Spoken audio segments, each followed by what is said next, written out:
Hi and welcome along to the Invincible podcast, brought to you today by Boohoo Man. Big up to Lee, look, he's modelling it there. Yeah, doesn't look as good as me well, modelling I don't know, it, but they're both nice, I think. They are both nice. Don't forget, by just watching or listening to this podcast, if you click the link in the description and use the code AFTV10, you can get 10% off of all Boohoo Man clothing. They've got a brilliant range out for the autumn, for the winter. You know what? They sent me a nice coat, man. And I remember I wanted. Yeah. Did you get a coat? I got a body warmer. What did you get? I didn't get a body warmer. I got a coat, but I'll tell you, I'm grateful for it because I remember I had one last year. That thing kept me warm. Going to games kept me warm when I was watching my son play football, standing there in the rain, and that is brilliant. But listen, check out their range. I mean, really, really stylish. Link in the description. And as I said, you get 10% off by using the code AFTV10. Lee, good to have football back, I guess. Well, yeah. And the was, Invincible podcast ain't been a while, wasn't it? No, Invincible. We didn't have an Invincible podcast last week because obviously when the news broke about the death of the Queen, we thought not really the right time to do the show. We're back this week. Of course, the passing of the Queen has had massive consequences on football. No games at all last week in the Premier League. No, Europa League game this week. This Thursday, on Thursday night, there's no Europa League game. I mean, it has had huge consequences for Arsenal and for other teams in the league. And luckily for us, we do have a game on Sunday against Brentford. Many other games cancelled. Luckily, our game, which was really under threat at first, that game survived because, they are going to be able to police that. But other games like Liverpool versus Chelsea, which is going to be at Stamford Bridge, that's gone. Man United Leeds has gone for the weekend. So it's had big consequences. It's been a strange one because there's been other sports that have still continued with, so last weekend, for instance, when there was no football, there was still rugby, there was still cricket, there was still horse racing, and they all did their tributes to the Queen. Did football miss a trick last week for you in cancelling all those games, or did they get it right by not doing anything? Difficult one. I understand the reasons why, but for me, I felt they should have played last week and then called off this week's games. Because, and we could have, it was very, very emotional. I don't know if you see the cricket when they've done the national anthem and all that, got hairs on your back of your neck standing up. It was really poignant, and I'd have liked to have seen that at Premier League grounds last week, So I felt it was very, very difficult. I don't know how you feel about this, but I feel it's a bit unfair on teams that are having games cancelled and other teams are not. So there's going to be difficult for teams going further down the line. We've had it because of with the PSV game, but there's certain teams like, for instance, Liverpool. They're not playing this week, and then they've got to go to Chelsea in a midweek game, which is a bit difficult. It's going to be in between difficult. Really, they're talking about these games, by the way, being replayed in April, May. Yeah, I know, it's crazy. I mean, it's exceptional. So I agree with you, Lee. Just first of all, going back to your first point, I said this at the time, and it's not even been wise after the event. Obviously, we found out about the news. We was actually just about to go live on a watch along for the game against Zurich, and we got the news and we were all shocked, even though we could kind of pick up the vibe throughout the day that something bad was happening. But I said at the time that I felt like do all the games last weekend with tributes, and there were rumours that the Premier League was scared that it might not be respected by every. Come on, it would have been respected. Of course it would have been. It would have been respected by every team, right? And I include Liverpool in that. I know there was people saying, Liverpool fans, because of what's happened with the 97 and they're a bit anti-establishment, they might not... But Liverpool still played the other night and did a minute silence, And all right, there was a couple of idiots, but a couple of idiots out of a crowd of 40-odd thousand. Yeah. They observed it. So I think we could have done a proper tribute last weekend And then this weekend, because I think it's a bit different this weekend, in that the crowds, and you only have to live in London to appreciate the amount of crowds. I mean, I was down the West End last weekend, Lee. I've never seen so many police in my life, right? And that was last weekend. And now, obviously now, the body's lying in state. You know, there's like millions of people trying to get to London to go and file past the coffin. Yeah. I think I saw something like they said there's a 6-mile queue. Yeah, that's what they think. A 6-mile queue to go and fire past the body. And for anybody, been doing various shows on AFTV, and sometimes I see in the comments, and sometimes people are saying things like, yeah, but well, why is that stop footballer? Who cares? You have to understand, particularly maybe if you live outside of England or live outside of the United Kingdom, you have to understand how big this is. It's a huge 6.5-mile queue, people filing past the coffin. She was a loved person in this country, right? By the majority of this country. And, you know, it's a big moment in the history of this country. I mean, she was ruling for 70 years. So I felt that we knew that this weekend, it was going to be difficult. The police are going to be stretched. You add on top of that all the dignitaries that are flying in, Joe Biden and president of this country and ruler of that country, and they're all coming. You got to look after all of them. You got to look after the millions of people that are going to be there for the funeral on the Monday.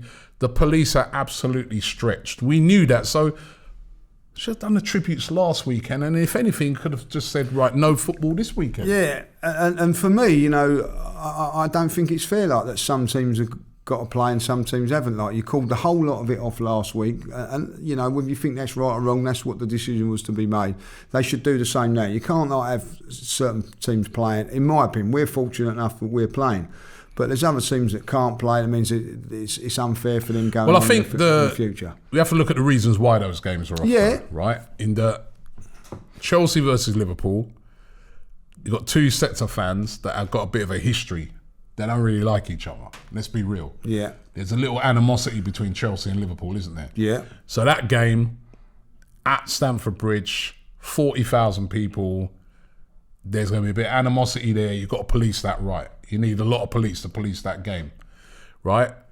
Man United versus Leeds. Same thing. You know, I know. A lot of people may not realise because Leeds were out of the Premier League for so long. There's a history between those two clubs. The two set of fans don't like each other, right? That is what you'd call an A-list game that needs a lot of policing, right? So again, that's going to use up a lot of resources. But if you look at our game against Brentford, you know, 17,000 capacity at the stadium, so small. It's not Old Trafford where it's going to be 75,000, 17,000. There's no animosity between Arsenal and Brentford. As a matter of fact, I got a text yesterday off of my mate who's a Brentford fan, telling me a pub that they drink in. He goes, you want to link us up there and come and drink with us? And I said, drink with you? Yeah. He goes, no, at Brentford, there's a lot of neutral pubs. So he goes, as a matter of fact, you find most pubs around Brentford, you know, are open for everybody to come and drink. In case people don't know, a lot of times on a match day, you'll have a designated pub for the away fans because they don't want them to mix with the home fans in case of any trouble. But at Brentford, there's so little animosity between their fans and other fans that they just say, listen, everybody can drink wherever, and it's a mixed pub. So to police that is not going to take as much resources. And then you look at some of the other games, you know, Tottenham are playing Leicester. There's no animosity between them two sets of fans. You know, I mean, if it had been us and Tottenham, that game would have been definitely called off. You know, so no one. I thought we all got on, didn't we? You don't even get on with your brother. No, I don't get on with none of them. He's a Tottenham fan, right? So those are the reasons. I still the PSV one being cancelled. Don't understand that, especially when Chelsea played last night. Yeah, you know, Chelsea played last night. All right, I know they can't play Sunday, but they played last night. Yeah, Salzburg didn't bring many fans still to bring the game, enough, but they played. Liverpool played the other night. You know, Who else? Rangers played last night. Rangers played. I'm like, well, why couldn't... I mean, I know PSV were going to bring 3,000 fans. I know Dutch fans in the past have had a little rip. But hold on a minute. Then, Liverpool played against Ajax. Yeah. The bigger club than PSV.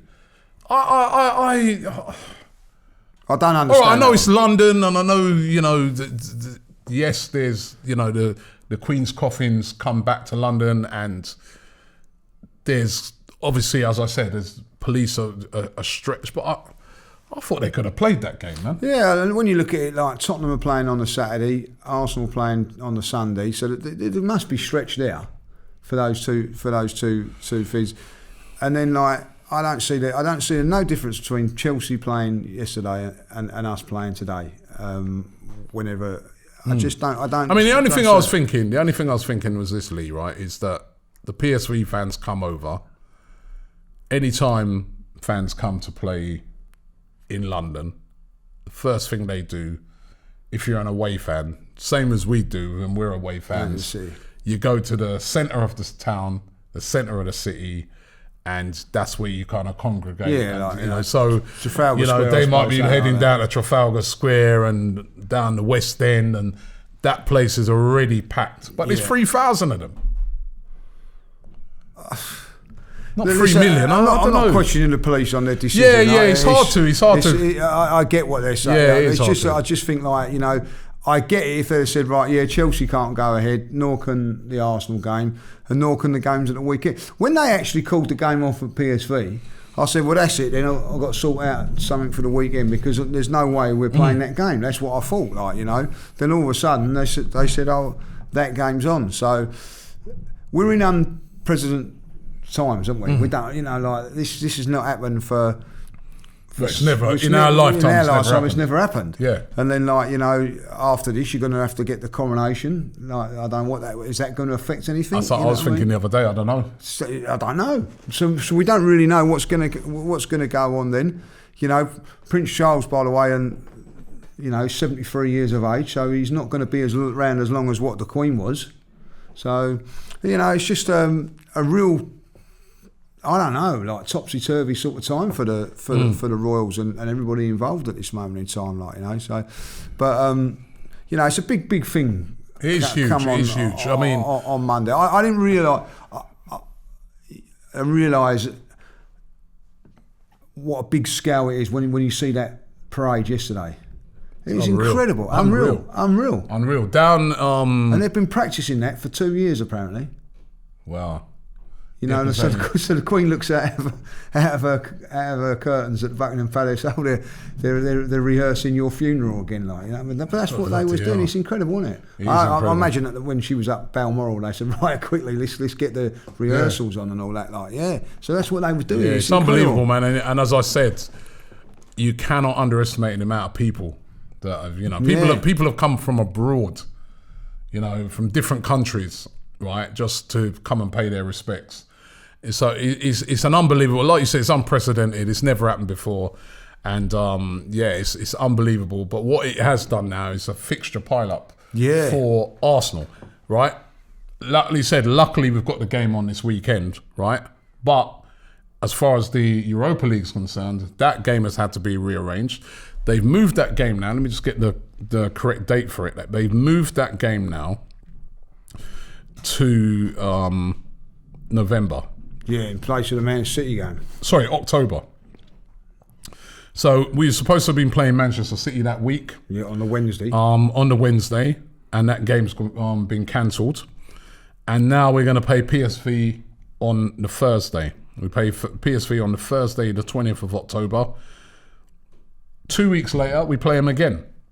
We play them away. So we play them at home and we play them away. The only thing I would say where it could work slightly in our favour is that now we've got sort of slightly easier games. We won our first game against Zurich. We're going to have a double header against Bodo Glimt. Yeah. Right?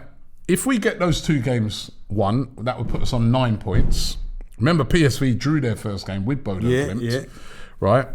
So that would put us on 9 points, which would mean when we play PSV at home, we could have that group done and dusted. Top of the group, unassailable. it could be the group could be over before we even play PSV the week after, or even if we didn't get it done then, topping the group, we'd have Zurich on the 3rd of November at home. Zurich at home, come on, we're supposed to get that done, which then means for that really tough period, because when you look, when we come back after the the international break, we've got Tottenham, followed by Bodo Glimt, but Bodo Glimt at home. That's what I know. So it's not like you've got to rest up players for Tottenham. Every player that's going into that Tottenham game is going to be rested and ready. Rest up a few players for the Spurs game. And actually, yeah. And actually, when you look on it, Lee, that Tottenham game's fallen, I think, quite well for us, right? In that even some of our key players, not going to be there, are not going to be away on international football. Jesus has not been selected for Brazil, nor has Gabriel Martinelli. So they're going to have 2 weeks of full training. Thomas Partey's coming back into fitness. I don't think he'll go abroad. He could be ready for that game. So it only maybe just be players like Saka that could be away. A lot of the, maybe say Zinchenko and that, but a lot of the other guys are going to be, whereas Tottenham will be having players sort of flying out all around the world, all the English players that they've got as well, like Harry Kane, Son, all that might be all abroad. So we're going to go into that game fresh as possible. Fresher than what we normally would be, with loads of players away and stuff, and plus we haven't got a game midweek to worry about. Followed up Bodo Glimt at home game against Bodo Glimt. So you would have thought that we could rest a few. And get because we're at home in that game. In preparation for the game on Sunday at 4:30 as well, which again, that gives us maximum amount of time on that day, which is against Liverpool at home. And they're playing Champions League in between. They are playing a Champions League game in between. They have an extra day off, but they will have to play a full squad for that. They'll have to go, and that's the difference. The thing is, in the early stages of the Europa League, you can play weakened teams because you're playing against Bodo. We can rest a few players where you can, Champions League teams you can say to Jesus and Saliba, like what we did in the last thing. Yeah, you guys take the time off, man. Thomas Partey, stay at home even if you're fit, rest up. We got Liverpool at the weekend. Liverpool can't do that. They lost their first game of their group. They got to put a full strength team out. Twice, yeah. And then even after that, the following Thursday, we've got Bodo Glimt away before we then go to face Leeds. So that sort of PSV Eindhoven things made that month a little bit more, a little bit more. And also then we ain't got Man City in that. And then because the next, that home game that we were supposed to have against Man City, which would have meant that in the month of October, we were going to face Tottenham, Liverpool and Man City. That now has been moved. So it makes the month a little bit more. Yeah, it does. It's easier. It's however, still tough. Still got to play them. Yeah. And then I then start to look on the possible knock-on effects of this. Now, like you just said, those games could be moved. They're rumoured April next year. Or May. That's the only time they can be fitted in. Right. Now, Lee, April or May next year, let's say we're chasing down the top four, right? This would be April, right? 1st of April at the moment, Leeds. This doesn't include any Europa League games that we could have in between these as well, because remember, hopefully we're still in the Europa League, and the Europa League games get harder. I was looking at some teams that could possibly drop out just based off of some of the games that have gone on so far, and I was like, hey, it could be some good teams left in it. Liverpool could drop out if they don't get their act together. Tottenham could drop out. They lost, remember. But anyway, did they? Yeah, they did lose. Leeds at home. This is April. Leeds at home. Liverpool away. That's Easter, that one. Huh? That's Easter weekend, Liverpool. Yeah. West Ham away. Southampton at home. Man City away. That's April, right? But in amongst that, there could be another Man City. Man City, so we could maybe face them twice in 1 month, on top of facing Liverpool away and West Ham away. What month's that? April. plus might have to go on holiday. Plus a Europa League game against, if we're still in it, hopefully, against a much better team than a Bodo Glimt or Zurich. Or they might move it to... Oh, hold on, wait a minute. I forgot in April as well. That was April, wasn't it? Yeah. Oh, I forgot in April. On the 29th of April, Chelsea as well, at home. So, or they may move it to May. We could be in a run-in, chasing down the top 4. And Chelsea could be like playing Europa League or even not even out in Europe the way it's going for them. So Newcastle, this is May. Newcastle away. Brighton at home. Forest away. Wolves at home. So if you want it in any month, I'd want it in May. We want it in May, I want it in May. But, we saw, actually, remember last year, we didn't have to play Tottenham. Remember, that game was put back. Yeah. And it didn't work out, did it? No, it weren't in our favour, no. It didn't work out in our favour because by the time we ended up playing them, they had all... If you remember at that time, they I think, like, Son was out. Yeah. He was ready for that game and he was right up for it as well. Yeah. So, listen, the games being moved may not be to our... It might make initially things seem a little easier, but it comes back to haunt us later on, and it is Man City. That's the thing about it as well. And also, don't forget, we've got to fit Everton in that as well. And the Everton game's got to be fitted in as well? Yeah, at home. So we've got Which I'm not as worried about that because we've got a great record against Everton. Yeah, but, but it's the City, home and away, in 1 month. You don't want to be doing that, do you? No, and listen, you can pick the bones out of it. Like Everton at the moment would have played Everton last week without Pickford in goal, and he was sensational against Liverpool the other week. Yeah. So I don't think it's an advantage or a disadvantage anyway. It's whatever way you look at it, So we've got to play them, and but it's going to make it a little bit more interesting going forward. As I say, massive game at the weekend now. Where I think it's a little bit of a disadvantage for us is that on the back of that disappointing result against Manchester United, your next game's at home. But because it's been called off now, our next game's another difficult one away from it. And I can tell you this now, anybody thinking Brentford's going to be a stroll, they can think again, this is going to be a really tough game. Tony, by the way, I think they're rumoured to be going to be called up for England. Yeah, he'll be in the England squad. Yeah, and deservedly so. I think he's been brilliant. He's been brilliant. Been absolutely brilliant, man. It's not just been the goals he's been scoring. Some of the assists. It's just general all-round play has been good. They've got a very good team, Brentford. Yeah. They're very strong at home. Very strong at home. They've got an excellent manager who's... I think he could be the next manager to get picked off by one of the big boys because he's a really forward-thinking manager. And it's not going to be easy. We saw what they did to Man United. They beat them 4-0.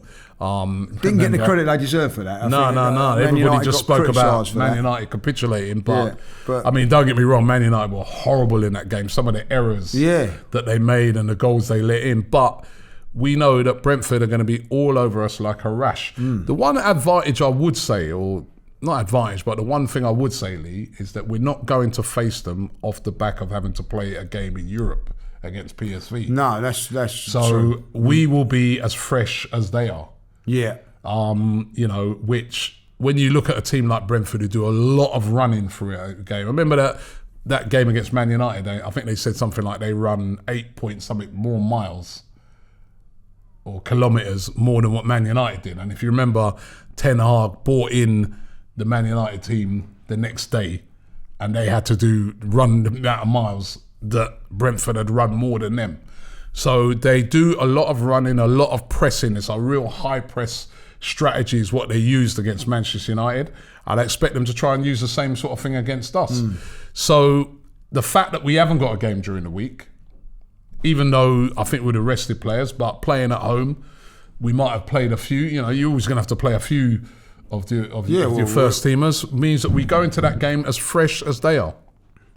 And that could be significant. Yeah, 100%. And as you say, we can't really completely change a team at the moment. We might be able to further down the line, but even at this moment in time, because we have, without a shadow of a doubt, got a thin squad. So we're going to have to, for instance, Martinelli had to play in the last game, didn't he? Because Smith Rowe was injured. I don't know how fit or not fit Smith Rowe's going to be in the next couple of weeks because obviously play this game against Brentford, and then we've got another week or so off, and maybe he could come back, and then like that helps us out going forward in those Europa League games. But I think Arsenal have got a slight advantage to the other teams that are in the Champions League at the moment. I'm watching the Champions League over the last couple of days.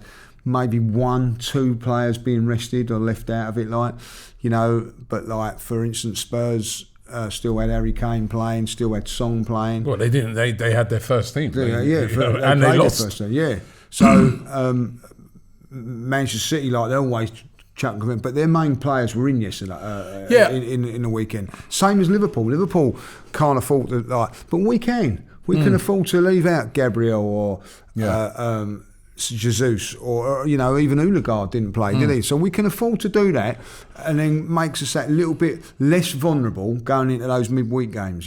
So do you think right, if that's maybe why when you're putting together a squad for the Europa League, it is a bit different. I mean, we all look on it and we all say, well, look at our squad compared to Liverpool's or City's and these teams like that, right? And they've got Europe and we've got Europe, but the dynamics of the Europa League are different 100%. to the dynamics of the Champions League. For you just said it. When you play in the Champions League, especially in these early group stages, until you're qualified, that game is as important as the game at the weekend. You're not coming up against any team that you can take, you can take the mick with. You've got to put a full team out. So Chelsea last night, they've had to put a full team out, and that's a full-on intensive game. 90 minutes of intense football for them. That was the other night. It was 90 minutes of intense football for Liverpool. They won in the last minute. Even the Man City game, they struggled. Yeah. I mean, an intense game against a very good Dortmund side, which they just about got over scored 2 worldies in the game to get over the line. So, whereas if you look in the Europa League, it's a different kettle of fish. You're playing Bodo Glimt, Zurich. You can. So that when you're putting your squad together, you can reflect that. You can say, if anything, I guess.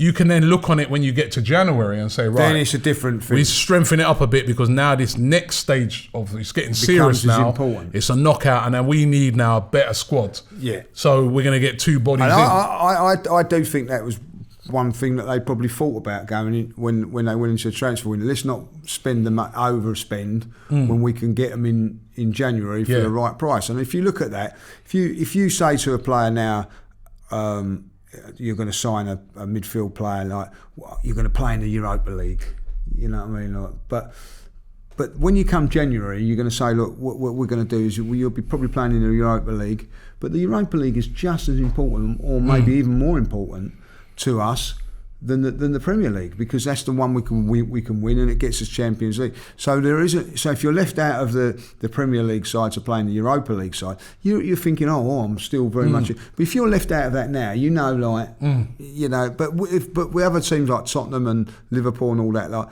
you're rested for the Champions League. It's a little bit easier to say, I'm leaving you out of the Champions League game, but you'll be playing in the Premier League game. So I do think it's a little bit easier to manage.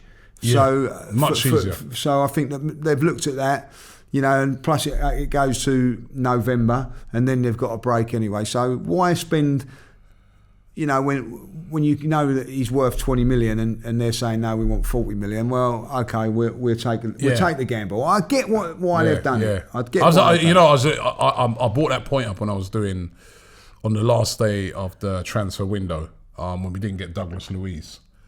And I brought that point up and I said, I cannot for the life of me understand what Villa are doing unless they have a deal or they think they can get a deal done to sign Douglas Luiz to a long-term contract, right?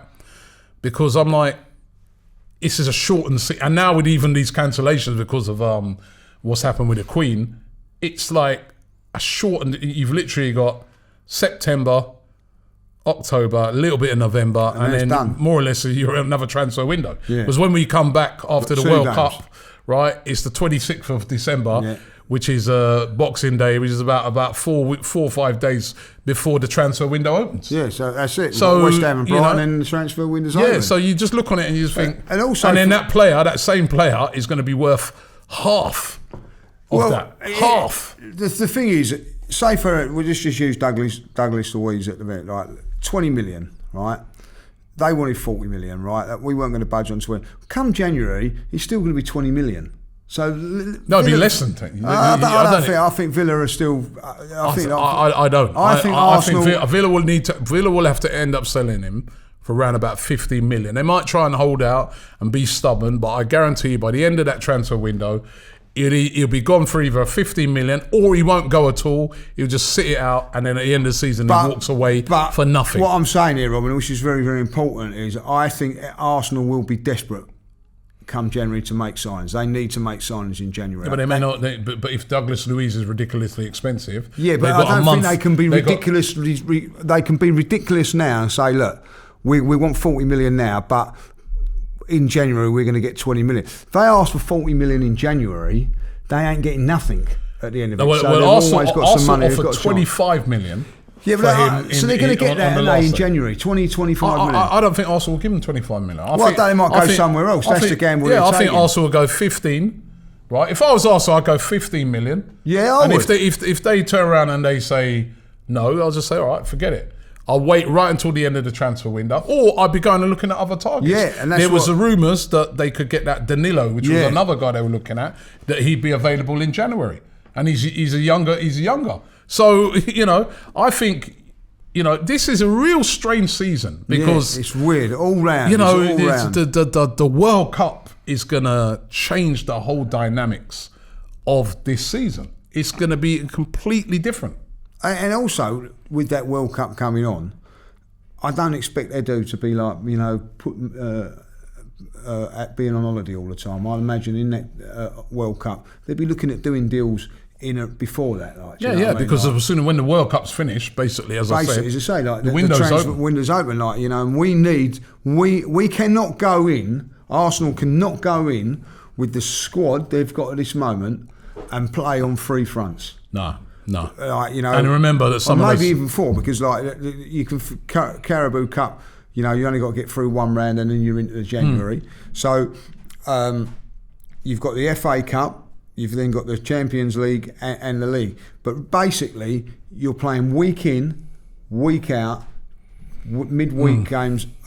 You cannot do it on that squad they've got when you've got players in there that are fragile anyway. Yeah. So whatever happens, Arsenal have got to make some signings in January. So I expect some, when they go, it's harder in January and all that. I expect Arsenal to make big signings. Especially in the midfield area. But, the other thing I just wanted to ask you as well, right, is that obviously we've got the Brentford game. If we win that game, I mean, we're top of the league at the moment, but if we win that game, with some of the other teams not playing, I mean, it gives us a big advantage, doesn't it, going into after that international break, doesn't it? 100%. We just got to keep winning. You know what I mean? We've got.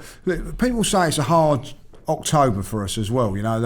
This is a difficult game on Sunday. If we can get through that game and win that game, we've got Tottenham at home. Difficult game. But what's the key thing there? We're at home. We've got a great record against them. We've got a great record at home. Liverpool. I'd rather be playing Liverpool at home at this moment in time than away, because at the end of the day you've got more chance of getting that result, difficult it may be. But if you can get that rest, more points on the board. All of a sudden, Builds confidence as well. Build confidence, you know what I mean? And then, Leeds is a difficult game. Get a result there. All of a sudden, you're going into November, Rob. Chelsea away, Wolves away, 2 difficult games. But if you're in the top 4, or even let's say it. Why can't we say it? Top of the league. Let's say we're still top. Well, did you hear what Arsene Wenger said? Yeah, I'm not saying Arsene Wenger said that, Arsenal in and around it, Why don't they have Well, a chance I of winning the think league? I mean, listen, I don't think we're going to win. No, but I haven't been that overly impressed with certain teams. Listen, that's what I said. Liverpool have been vulnerable this season. I don't care what anybody says. You know what I mean? Like, you know, they scraped against Ajax at the weekend. Yeah. Tottenham cannot carry on playing the way they're playing and make it sustainable. Dead football. Well, look what happened to them during the week. That's how they've been playing all season. But they come up against a team. Listen, they come up with a team that said, right, well, if you're not going to counter attack, nor are we. You know what I mean? Like, and they struggled to find the route through it. Like, you know, Manchester City, yes. Well, what if anything happened to Haaland? Because I'll tell you that now, that they're not that. They're not mind-blowingly brilliant at the moment, like, but he you know, like he's carrying got them because that game against Dortmund, for long periods of that game, I thought Dortmund were the better team. Palace were 2-0 up against them. Yeah. So there's vulnerability in every team. That includes us. Chelsea, by the way, you know what I mean, have changed their manager. So there's vulnerability in every single team. Yeah.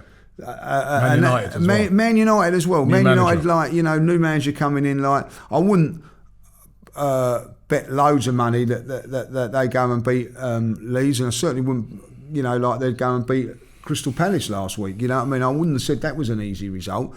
We'll have to wait and see. But I wouldn't say that it's nailed on.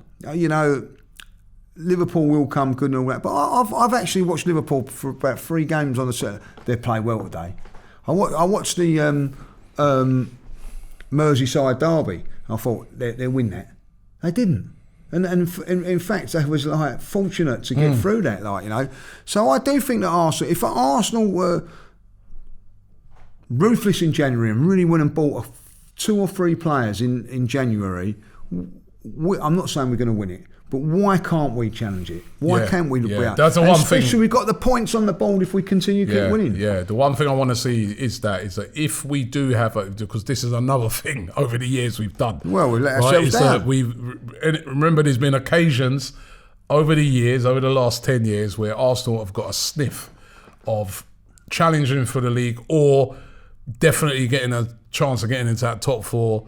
And we've been sat there saying, you know what, all we need to do, Lee, just go and get a defensive midfielder, or go and get, and then January comes and we don't do it, and then we start falling apart, and then that's the mentality that has to change. Proof is in the pudding.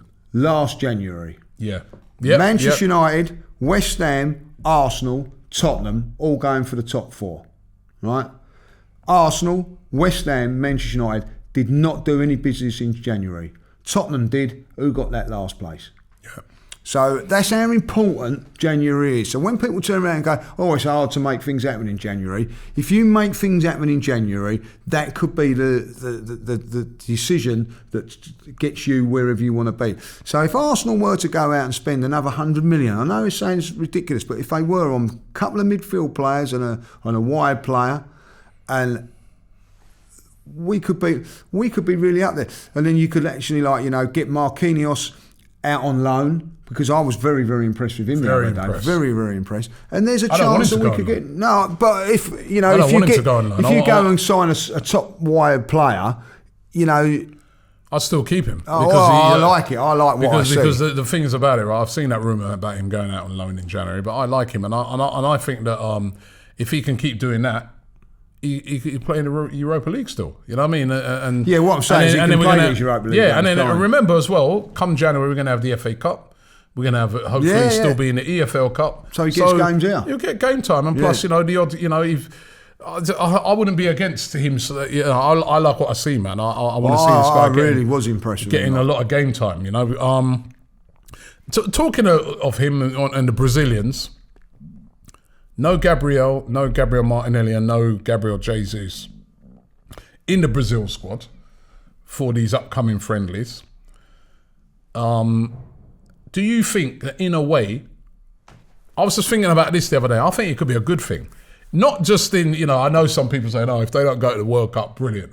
They're fresh for Arsenal. But I was looking at it from a different point of view in that they're going to be a bit stung, them 3, that they've been left out, especially Martinelli and Jesus. They've been playing brilliantly. And I think they've more been left out in that he's looking at other options, yeah? That's a big call. But it's gonna make them hungry, innit? Yeah. They now know that from now until the end of or till November, they've really got to put in top performances, or they won't be on the plane going to Qatar. Yeah, and that could be to the advantage of Arsenal, because they're going to want to impress in every game, because they want to get into that Brazil squad. Yeah, exactly. I think it's a massive call. Look, we've joked about it, like, they've been left out, and getting out, because like the likes of Neymar are there. If you're leaving those players out, so like, if you're leaving those players out because they're guaranteed, you're saying, don't worry about it, you three, you're in the squad. Well, you definitely say that about Silva as well. Like at Chelsea, he's 37. Yeah. Do you know what I mean? Like, why take him? You'd actually say you have a rest this time and all that. So like, instead of someone like their places are under threat. 100% under serious threat. Those three have not gone. And I don't see how Jesus is and Martinelli is. Yeah, listen, they've both been breathtaking for us. But it's Brazil, and they got so many brilliant players in every position. But what it does do is it says to those three that, listen, between now and November, you better put it in. You've got no chance of going. Well, they're not going at this moment in time, are they? Exactly. If so they've got to. It's a little bit harsh to say to Martinelli and Gabriel Jesus, pick your game up, because they've been absolutely outstanding. They've just got to carry on. I agree with Gabriel, but I'm a big fan of Gabriel. He hasn't been quite at it. Yeah. They must have some decent defenders back there then. Like Thiago Silva, he's 37, still gets the games. They've got some pretty good defenders. But if I'm Martinelli and Jesus, I would be a little bit worried about what's just happened. But that might be a good thing. Yeah, well, 100%. They know they can't drop their performances between now. So that could be a good thing for Arsenal. Which is ultimately what I care about. And do you know what? I'll say it now. I don't care about England that much over Arsenal. It's Arsenal for me all the way. So I'm not caring about Brazil. Let's be at the end of it. If they don't play, then they're all nicely rested up for the second half of the season. Yeah. So as much as I want them to go to Brazil because they're Arsenal players and it's what they want, at the end of the day, from personal, it ain't such a bad thing. I'm going to say that now. You know what I mean? Like, let the Richarlisons and Anthony's go over there and run themselves ragged. You know what I mean? But then, having said that, going to the World Cup and actually playing brilliantly can help you as well. Can also, look what he's done for like a player. Can tire you out though. A player like Mbappe, that he just lifted him to another level. So, but look at the England players when they come back from the Euros. That's true. They weren't quite. It took them a few weeks to get back into it. It took them more than a few weeks. Yeah, I think Saka was one of the only ones. If you look back at that Euro side, right? Maguire dropped down since the Euros. Yeah. Shaw dropped down. Yeah. Mount has been nowhere near the player that he has. Grealish. Phillips hasn't played. You know what I mean? Like, Sterling's form's probably dropped a little bit. Yep. Harry Kane, to be fair, give him a bit of credit, has kept his form going. So has Saka. But there's a lot of them that haven't. Yeah, that's so. Great, it's a bit of a worry going forward. Whatever team does go on and win that, So listen, for me, you want them going because it keeps them for the prestige, and it keeps them happy. But if they don't go, I'm not going to lose no sleep over. Right, listen, let's get a prediction from both of us for the game against Brentford on Sunday. Early kickoff, by the way. Remember, the 12 o'clock kickoff. That's the next thing. Got to be up early, Lee. We say, not thinking about those fans abroad, they're going to have to wake up. What time are they going to go? I know, they didn't go to sleep. But staying up all night. Stay up all night. Predictions. I think it's going to be very, very tough. Do you know what? We defend a lot better away from home than we do at home. We haven't conceded a goal away from home. All of our goals have been conceded at home, apart from the Man United defeat, of course.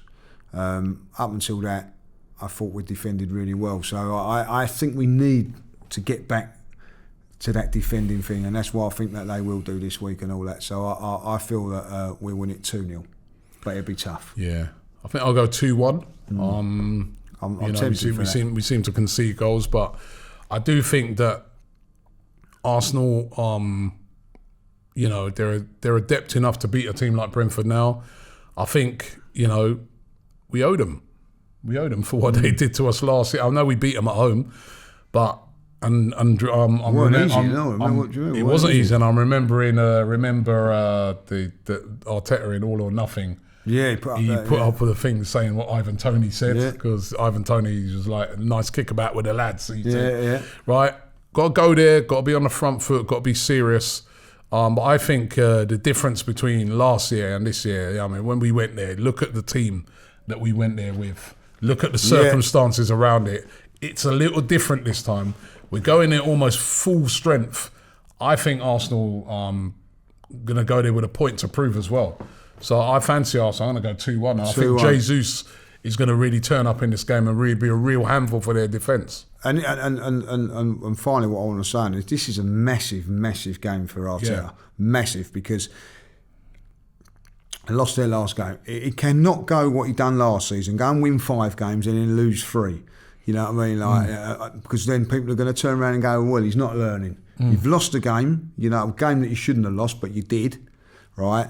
You must not lose the next one. You've got to, you know, like, I can't go through this thing, Robbie, where we win 4 or 5 games and then we go and lose 3. Yeah, and I hate going into an international break. Yeah, on the back so of he needs to win this game, and that puts us in a good position going forward to a very, very difficult October. Yeah, and it puts us in a good stead going into the massive Tottenham game, which is the first game back up after this international break. So, I'm going 2-1. Lee's going 2-0. What are you guys going?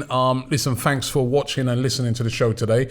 Don't forget the show was brought to you today by Boohoo Man. Use the code AFTV10, AFTV10, and you can get yourself a 10% discount off of all of their wear. The link is in the description. Be the man. Be the man. Be the man, right? So click the link in the description right now. But thanks for watching the show. We'll be back next week with another Invincible podcast. The Invincible podcast. Myself, Robbie, and Lee Judges come together once a week to discuss all things Arsenal. Straight talking, considered discussion, brought to you by the fans of the only club in Football League history to go invincible.